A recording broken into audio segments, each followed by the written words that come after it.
Hello കൂട്ടുകാരെ, ഇന്ന് നമ്മൾ ചാപ്റ്റർ 5 കെമിക്കൽ കൈനറ്റിക്സ് രാസഗതികമാണ് നോക്കുന്നത്. നിങ്ങൾക്കറിയുമോ, നിങ്ങളുടെ ഓരോരുത്തരുടെ വീട്ടിലെ അടുക്കള എന്ന് പറയുന്നത് ഒരു രസതന്ത്രശാലയാണ്, കെമിക്കൽ ലാബറട്ടറിയാണ്. പലതരം ഫിസിക്കൽ ചേഞ്ചസ്, ഭൗതിക മാറ്റങ്ങളും കെമിക്കൽ ചേഞ്ചസ്, രാസമാറ്റങ്ങളും സംഭവിക്കുന്ന ഒരു തരം രസതന്ത്രശാല തന്നെയാണ് നമ്മുടെ ഓരോരുത്തരുടെ അടുക്കള എന്ന് പറയുന്നത്. നമുക്ക് താഴെ കുറച്ച് പ്രക്രിയകൾ, പ്രോസസ്സുകൾ നമ്മുടെ അടുക്കളയിൽ നടക്കുന്നത് തന്നിട്ടുണ്ട്. അതിലേതൊക്കെയാണ് ഫിസിക്കൽ ചേഞ്ചസ്, ഭൗതിക മാറ്റങ്ങൾ സംഭവിക്കുന്നത്, കെമിക്കൽ ചേഞ്ചസ്, രാസമാറ്റങ്ങൾ സംഭവിക്കുന്നത് നമുക്ക് നോക്കാം. അപ്പോൾ ആദ്യത്തെ മെൽറ്റിംഗ് ഓഫ് ഐസ് ഉരുകുന്നത് ഒരു ഫിസിക്കൽ ചേഞ്ചാണ്, ഭൗതിക മാറ്റമാണ്. നമ്മൾ ഐസിനെ ഉരുക്കുന്നു, വെള്ളമായി മാറുന്നു. വെള്ളത്തെ നമുക്ക് തിരിച്ച് ഐസാക്കാൻ പറ്റുമല്ലോ. അപ്പോൾ അവിടെ എന്താണ്, ഫിസിക്കൽ ചേഞ്ചസ്, ഭൗതിക മാറ്റങ്ങൾ മാത്രമേ സംഭവിക്കുന്നുള്ളൂ. രണ്ട്, ബേണിംഗ് ഓഫ് വുഡ്, വിറക് കത്തുന്നത്. നമ്മൾ വിറക് കത്തിക്കുന്നു, നമുക്ക് കിട്ടുന്ന എന്താണ്, ചാരമാണ്, അല്ലെങ്കിൽ ആഷസാണ്. ഈ ആഷസിനെ നമുക്ക് തിരിച്ച് വിറകാക്കാൻ പറ്റുമോ? ഇല്ല. അപ്പോൾ ഇവിടെ എന്താണ്, കെമിക്കൽ ചേഞ്ചാണ്, രാസമാറ്റമാണ് അവിടെ സംഭവിക്കുന്നത്. മൂന്നാമതായി കേർഡിങ് ഓഫ് മിൽക്ക്. കേർഡിങ് ഓഫ് മിൽക്ക്, പാല് തൈരാക്കുന്നത്. പാല് തൈരാക്കുന്നത് എന്താണ്, ഒരു രാസമാറ്റമാണ്, കെമിക്കൽ ചേഞ്ചാണ്. നമ്മൾ പാലിനെ തൈരാക്കുന്നു, തൈരിനെ നമുക്ക് തിരിച്ച് പാലാക്കാൻ പറ്റുമോ? ഇല്ല. അപ്പോൾ അവിടെ എന്താണ്, കെമിക്കൽ പരമായ മാറ്റങ്ങൾ, രാസമാറ്റങ്ങൾ സംഭവിച്ചാണ് തൈരാകുന്നത്. അപ്പോൾ അതെന്താണ്, ഒരു രാസമാറ്റമാണ്. 4, dissolution of sugar in water. പഞ്ചസാര ജലത്തിൽ ലയിക്കുന്നു. നമ്മൾ പഞ്ചസാര തരികൾ വെള്ളത്തിലേക്ക് ഇട്ട് ലയിപ്പിക്കുമ്പോഴത്തേക്ക്, ഡിസൊല്യൂഷൻ ചെയ്യുമ്പോഴത്തേക്ക് അവരുടെ സൈസിന്, പഞ്ചസാരയുടെ സൈസ് കുറയുന്നതെന്നല്ലാതെ അവിടെ കെമിക്കൽ ചേഞ്ചസ്, രാസമാറ്റങ്ങളൊന്നും സംഭവിക്കുന്നത്. അതുകൊണ്ട് dissolution of sugar in water, പഞ്ചസാര ജലത്തിൽ ലയിക്കുക എന്ന് പറയുന്ന ഒരു ഭൗതിക മാറ്റമാണ്, അല്ലെങ്കിൽ ഫിസിക്കൽ ചേഞ്ചാണ്. അവസാനത്തെ ബോയിലിംഗ് ഓഫ് വാട്ടർ, വെള്ളം തിളയ്ക്കുമ്പോൾ നീരാവി ഉണ്ടാകുന്നു. ഈ കുറച്ച് കഴിഞ്ഞ് നമ്മൾ ഈ നീരാവി എന്തായി മാറുന്നു, വെള്ളമായി മാറുന്നു. വാട്ടർ വേപ്പർ വെള്ളമായി മാറുന്നു. അപ്പോൾ അതെന്താണ്, ഫിസിക്കൽ ചേഞ്ചാണ്, ഭൗതിക മാറ്റമാണ് സംഭവിക്കുന്നത്. അപ്പോൾ കെമിക്കൽ റിയാക്ഷൻസ്, രാസപ്രവർത്തനങ്ങൾ എന്ന് പറയുന്നത് സാങ്കേതിക വിദ്യയുടെയും ടെക്നോളജി പരമായും കൾച്ചർ, സംസ്കാരത്തിൻ്റെയും നമ്മുടെ നിത്യജീവിതത്തിൻ്റെയും എവരിഡേ ലൈഫിൽ ഒരു അഭിവാജിക ഘടകമാണ്, ഇൻ്റഗ്രൽ പാർട്ടാണ്. പലതരം കെമിക്കൽ റിയാക്ഷൻസ് നമ്മൾ കേട്ടിട്ടുണ്ട്. ബേണിംഗ് ഓഫ് ഫ്യൂവൽസ്, ഇന്ധനങ്ങൾ കത്തിക്കുക, അയണിൻ്റെ സ്മെൽറ്റിങ്, ഗ്ലാസ് പോട്ടറി പോലുള്ളതിൻ്റെ മേക്കിംഗ്, നിർമ്മാണം, വൈൻ, ചീസ് എന്നിവയൊക്കെ തയ്യാറാക്കുക. ഇങ്ങനെ തുടങ്ങിയ രാസപ്രവർത്തനങ്ങൾ നമ്മൾ ആയിരക്കണക്കിന് വർഷങ്ങളായി അറിയപ്പെടുന്ന പലതരം രാസപ്രവർത്തനം, കെമിക്കൽ റിയാക്ഷൻസ് ആണ് ഇവയൊക്കെ. അതുപോലെ തന്നെ നമ്മുടെ ഭൂമിയുടെ പ്രതലത്തിലും എർത്ത് സർഫസിലും അറ്റ്മോസ്ഫിയർ, അന്തരീക്ഷത്തിലും ഓഷ്യൻസ്, സമുദ്രങ്ങളിലും അതുപോലെ ലിവിങ് ഓർഗാനിസംസ്, ജീവജാലങ്ങളിലും പല കോംപ്ലക്സ് പ്രോസസ്സ് നടക്കുന്നുണ്ട്, സങ്കീർണമായ പ്രക്രിയകൾ നടക്കുന്നുണ്ട്. ഇവ കൂടുതൽ എന്താണ്, നിരവധി രാസപ്രവർത്തനങ്ങളിലൂടെയാണ് നടക്കുന്നത്. ന്യൂമറസ് കെമിക്കൽ റിയാക്ഷൻസ് ഇവരിൽ നടക്കുന്നുണ്ട്. അപ്പോൾ നമ്മൾ പഠിച്ചിട്ടുണ്ട് കെമിക്കൽ ചേഞ്ച് എന്ന്. എന്താണ് കെമിക്കൽ ചേഞ്ച്, അല്ലെങ്കിൽ രാസമാറ്റം? അതെന്താ, നമ്മുടെ ഒരു മാറ്ററിന് അല്ലെങ്കിൽ ദ്രവത്തിനുണ്ടാവുന്ന ഒരു മാറ്റം, ചേഞ്ചാണ്.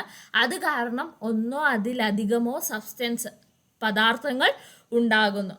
അപ്പോൾ രാസമാറ്റം നടക്കുന്നതിലൂടെ എന്തും സംഭവിക്കുന്നുണ്ട്, ഊർജ്ജമാറ്റം, എനർജി ചേഞ്ചും നടക്കുന്നുണ്ട്. അപ്പോൾ താഴെ കുറച്ച് പരീക്ഷണങ്ങൾ തന്നിട്ടുണ്ട്, എക്സ്പെരിമെൻറ്റ്സ്. അപ്പോൾ അവിടെ നടക്കുന്ന കെമിക്കൽ റിയാക്ഷൻസ്, രാസപ്രവർത്തനങ്ങളിലൂടെ എന്തൊക്കെ ചേഞ്ചസ് നടക്കുന്നുണ്ട്, എന്തൊക്കെ രാസമാറ്റങ്ങൾ സംഭവിക്കുന്നുണ്ട് എന്ന് നമുക്ക് നോക്കാം. നിങ്ങൾ എപ്പോഴേലും പഞ്ചസാര എടുത്ത് കത്തിച്ച് നോക്കിയിട്ടുണ്ടോ, എന്ത് സംഭവിക്കുമെന്ന്? അപ്പോൾ take some sugar, chemical formula C12H22O11 in a spatula and heat it on a Bunsen burner. എന്താ സംഭവിക്കുന്നത്, നമുക്ക് കിട്ടുന്ന പ്രൊഡക്റ്റ് എന്തൊക്കെയാണെന്ന് ചോദിച്ചാൽ 12C കാർബണും പ്ലസ് 11H2O വാട്ടറും ആണ്. അപ്പം നമ്മൾ പഞ്ചസാരയെ ചൂടാക്കുമ്പോഴത്തേക്ക് അതിലുള്ള വെള്ളം എന്തായി പോകും, നിർജ്ജീകരിച്ചു പോകും. ബാക്കി എന്താണ് നമുക്ക് ഉണ്ടാകുന്നത്, കാർബണാണ്. ഈ കാർബണാണ് അവസാനം ഉണ്ടാകുന്ന പ്രൊഡക്റ്റ്. അത് എന്ത് ഫോമിലായിരിക്കും കാണുന്നത്, ഏത് കളറിലായിരിക്കും കാണുന്നത്, ബ്ലാക്ക് കളറിലായിരിക്കും. അപ്പോൾ അവസാനം ഉണ്ടാകുന്ന പ്രൊഡക്റ്റിന്, ഉൽപ്പന്നത്തിൻ്റെ നിറം എന്തായിരിക്കും, കറുപ്പ് കളറായിരിക്കും. അപ്പോൾ ഇവിടെ എന്ത് സംഭവിച്ചു, പഞ്ചസാരയുടെ കളർ എന്ത് ചേഞ്ച് സംഭവിച്ചു, വ്യത്യാസം, നിറത്തിന് വ്യത്യാസമുണ്ട്. അപ്പോൾ ഈ കെമിക്കൽ റിയാക്ഷനിൽ എന്താണ് സംഭവിച്ചത്, നിറം വ്യത്യാസമാണ് നമുക്ക് മനസ്സിലാകുക. രാസമാറ്റം എന്ന് പറയുന്നത് ഇവിടെ എന്താണ്, നിറം വ്യത്യാസം, കളർ ചേഞ്ച് ആണ് ഇവിടെ നമുക്ക് കാണാൻ സാധിച്ചത്.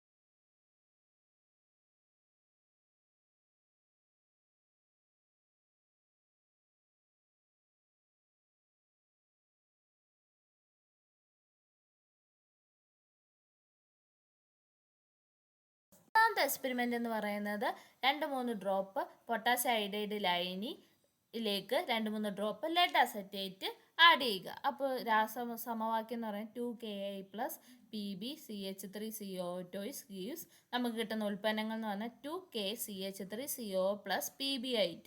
അപ്പോൾ ഇവിടെ ഉണ്ടാകുന്നതെന്ന് പറഞ്ഞാൽ ഒരു yellow precipitate of lead iodide ആണ് ഉണ്ടാകുന്നത്. ഒരു മഞ്ഞ അവശിഷ്ടമാണ് നമുക്ക് കിട്ടുന്നത്. അപ്പോൾ ഇവിടെ ഉണ്ടാകുന്ന രാസപ്രവർത്തനത്തിലൂടെ കിട്ടുന്ന രാസമാറ്റം എന്ന് പറയുന്നത് നമുക്ക് കാണാൻ സാധിക്കുന്ന എന്താണ്, ഒരു അവശിഷ്ടം രൂപപ്പെടുക അല്ലെങ്കിൽ ഒരു പ്രസിപ്പിറ്റേറ്റ് ഉണ്ടാകുന്നതായിട്ടാണ് നമുക്ക് കാണാൻ സാധിക്കുന്നത്. ഇപ്പോൾ ലഭിച്ച ഉൽപ്പന്നം ടെസ്റ്റ് ട്യൂബിൻ്റെ ഏത് ഭാഗത്താണ് കാണപ്പെടുന്നത്? ടെസ്റ്റ് ട്യൂബിൻ്റെ അടിയിൽ അടിഞ്ഞോളും. അതിൻ്റെ നിറം എന്താണ്? മഞ്ഞ. ഒരു ടെസ്റ്റ് ട്യൂബിലേക്ക് 2-3 ഡ്രോപ്പ് അയൺ സൾഫൈഡ് ആഡ് ചെയ്യുക. ആ അയൺ സൾഫൈഡിലേക്ക് നേർപ്പിച്ച ഡയലൂട്ട് ഹൈഡ്രോക്ലോറിക് ആസിഡ് ആഡ് ചെയ്തിട്ട് ഹീറ്റ് ചെയ്യുക. അപ്പോൾ നമുക്ക് കിട്ടുന്ന പ്രൊഡക്റ്റ് എന്ന് പറയുന്നത് FeCl2 അയൺ ക്ലോറൈഡും H2S ഹൈഡ്രജൻ സൾഫൈഡുമാണ്. നിങ്ങൾ എപ്പോഴേലും ലാബിൻ്റെ അതുവഴി പോകുമ്പോൾ നിങ്ങൾക്ക് ഒരു റോട്ടൻ സ്മെല്ല്, ചീന മുട്ടയുടെ മണം എപ്പോഴേലും നിങ്ങൾ ശ്വസിച്ചായി ശ്രദ്ധിച്ചിട്ടുണ്ടോ? അതിന് കാരണമാണ് ഹൈഡ്രജൻ സൾഫൈഡ് ഗ്യാസ്. അപ്പോൾ ഇവിടെ ഉണ്ടായ ഗ്യാസ് ഏതാണ്? Hydrogen sulphide gas. അപ്പോൾ ഇവിടെ എന്താണ്, ഒരു ഗന്ധം എന്താണ് നമുക്ക് എക്സ്പീരിയൻസ് ചെയ്യപ്പെട്ടു അല്ലേ. അപ്പോൾ ഇവിടെ ഉണ്ടായ പ്രൊഡക്റ്റിന് എന്താണ്, ഒരു റോട്ടൺ സ്മെല്ല്, ഒരു ഡിസ്റ്റിൻ്റ് ആയിട്ടുള്ള ഒരു ചീന ഒരു സ്മെല്ലാണ് ഉണ്ടായത്. അപ്പോൾ ഇവിടെ എന്താണ്, ഇവിടെ ഒരു സ്മെല്ല് നമുക്ക് എക്സ്പീരിയൻസ് ചെയ്യാൻ പറ്റി ഈ രാസപ്രവർത്തനത്തിൽ അല്ലേ. അപ്പോൾ ഇവിടെ ഉണ്ടായ രാസമാറ്റം എന്താണ്, നമുക്കൊരു ഗന്ധം അനുഭവപ്പെടാം, ഒരു ഗന്ധം രൂപപ്പെട്ടു അല്ലേ. അതാണ് ഇവിടെ ഉണ്ടായ രാസമാറ്റം എന്ന് പറയുന്നത്. അപ്പോൾ ഓരോ എക്സ്പെരിമെൻറ്റിലും ഓരോ പരീക്ഷണത്തിലും പലതരം രാസമാറ്റങ്ങളാണ്. ആദ്യത്തെ ഷുഗറിൻ്റെ ആണെങ്കിൽ നിറവ്യത്യാസമുണ്ടായി, ഷുഗറിന് അല്ലേ കളർ ചേഞ്ച് ചെയ്തു. രണ്ടാമത് അവിടെ എവല്യൂഷൻ ഓഫ് ഗ്യാസ്, ഒരു വാതകം സ്വതന്ത്രമാക്കപ്പെട്ടു. മൂന്നാമത്തേതിൽ അവിടെ ഒരു അവശിഷ്ടം രൂപപ്പെടൽ അല്ലെങ്കിൽ പ്രസപ്റ്റേറ്റ് ഫോം ചെയ്തു. നാലാമത്തേതിൽ എന്താണ്, ഒരു ഗന്ധം. രണ്ടാമത്തെ എക്സ്പെരിമെന്റ് എന്ന് പറയുന്നത് നമ്മൾ ടെസ്റ്റ് ട്യൂബിൽ സോഡിയം കാർബണേറ്റ് എടുക്കുന്നു, അതിലേക്ക് നേർപ്പിച്ച hydrochloric acid dilute HCl add ചെയ്യുന്നു. അപ്പം നമുക്ക് കിട്ടുന്ന ഉൽപ്പന്നങ്ങൾ പ്രൊഡക്റ്റ് എന്ന് പറയുന്നത് sodium chloride NaCl plus H2O plus CO2 എന്ന് പറയുന്ന ഗ്യാസ് ആയിട്ടാണ് ഇവിടെ ഫോം ചെയ്യുന്നത്. അപ്പോൾ ഇവിടെ ഒരു വാതകം സ്വതന്ത്രമാക്കപ്പെടുകയാണ് ചെയ്യുന്നത്. ഇവിടെ ഒരു ഗ്യാസ് ഇവോൾവ് ചെയ്യുകയാണ് ചെയ്യുന്നത്, അതാണ് CO2. അപ്പോൾ നമുക്ക് ഈ എക്സ്പെരിമെൻ്റ് പരീക്ഷണം നിരീക്ഷിച്ചാൽ നമുക്ക് കാണാൻ സാധിക്കും അവിടെ ബബിൾസ് ഫോം ചെയ്യുന്നത് കാണാൻ സാധിക്കും. ഇതെന്ത് കാരണമാണ്? അവിടെ റിലീസായ കാർബൺ ഡയോക്സൈഡ് ഗ്യാസ് കാരണമാണ് അവിടെ ഒരു ബബിള് ഫോം ചെയ്യാൻ കാരണം. അപ്പോൾ ഇവിടെ നടന്ന രാസപ്രവർത്തനത്തിലൂടെ നടന്ന രാസമാറ്റം എന്ന് പറയുന്നത് എന്താണ്, ബബിള് ഫോം ചെയ്യുന്നതിലൂടെ നമുക്ക് കാണാൻ സാധിച്ചത് അവിടെ ഇവല്യൂഷൻ ഓഫ് ഗ്യാസ്, വാതകം സ്വതന്ത്രമാക്കപ്പെട്ടു.